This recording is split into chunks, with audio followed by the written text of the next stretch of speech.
This device here is a smoke tester. It is battery operated. This one's about 6 years old now, maybe even closer to 7 years old. Keep it as nice as possible.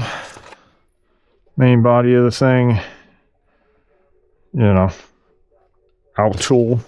I'm pretty sure it's Chinese, especially by the very little heart thing on that, but that's how it's going to work. So, runs off the batteries, the car battery, a 12-volt circuit, which means any jump point that you have under the hood can run it.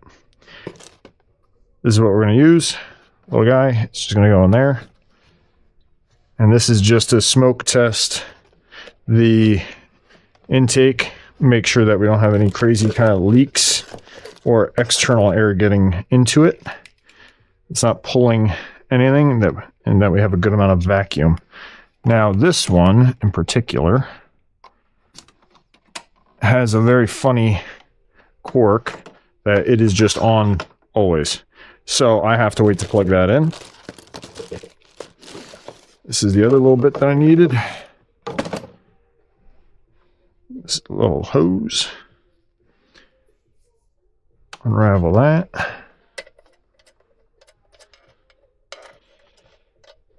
And this is what you're essentially going to do whenever you have a lean code on a check engine light, or if you're getting a air fuel mixture code.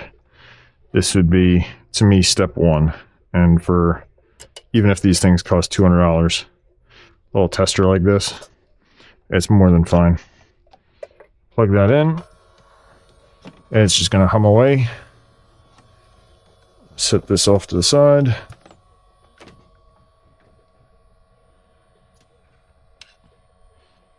think we have good vacuum.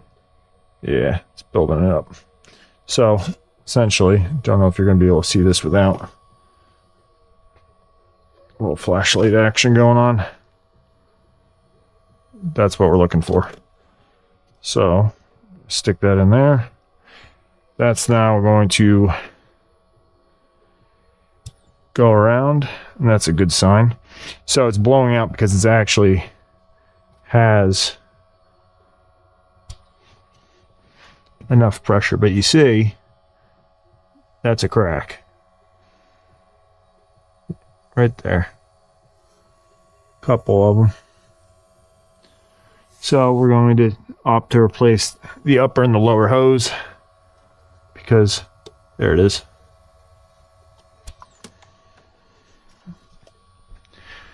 And when I was pulling this car in, oh, it stinks. When I was pulling this car in, I could tell it was not happy. It was running a little bit rough. I felt it shaking a little bit underneath me. These engines are really smooth. So if you ever feel that on one of these old BMWs, E46, then chances are you have an issue with extra air getting in. Now, it's not enough to trigger the check engine light, but it is enough to cause it to not be happy, for the fuel trims not to be correct. So, hope that was somewhat helpful. Little guy saves you a ton of time, because it may not have been this that was leaking. It may have been the oil separator, cyclone separator underneath the intake manifold. It could have been any of the intake manifold gaskets. It could be the gasket here. It could be the little hose connection on the intake boot on the secondary, the one at the bottom, which I would change out anyway, but that's me being me. So, hope that helped. And we're going to go back to bleeding that.